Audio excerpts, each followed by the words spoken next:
Pemirsa, 3 hari menjelang perayaan Hari Raya Nyepi Tahun Baru Saka 1937 pada 21 Maret 2015 mendatang, ribuan umat Hindu hari ini membanjiri sepanjang pantai selatan Bali, khususnya yang berada di Kabupaten Badung untuk melaksanakan ritual melasti. Ritual yang digelar berjalan cukup hikmat dan lancar, serta mendapat perhatian wisatawan asing dan domestik yang tengah berkunjung ke Bali.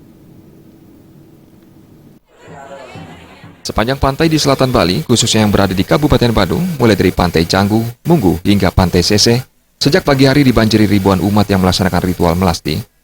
Dengan berjalan kaki, iring-iringan umat membawa pratima dari pura atau banjar untuk diusung dalam prosesi dengan tujuan pembersihan.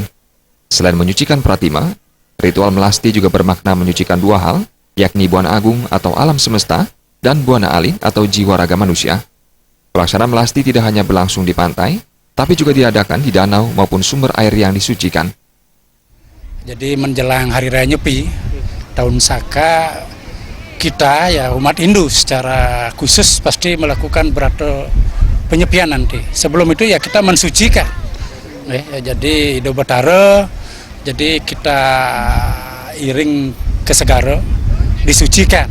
Jadi nanti tentu pada saat Hari Raya Nyepi itu pasti akan Tahun Saka kan mereka sudah bersih semua. Itu intinya untuk membersihkan, menyucikan, itu tujuan utamanya. Memang prosesi daripada agama Hindu itu sendiri ini dilaksanakan setiap tahun sekali, yaitu Tahun Saka.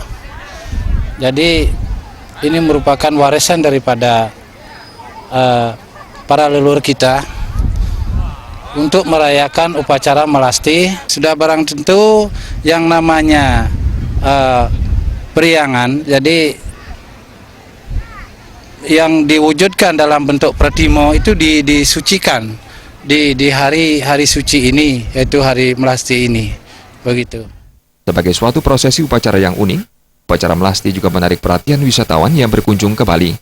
Tidak mengherankan bila banyak wisatawan yang mengabadikan momen unik tersebut. Tingginya antusias umat dalam mengikuti prosesi upacara ini sempat membuat kepadatan di sepanjang ruas jalur jalan yang menghubungkan Kerobokan menuju Tanah Lot.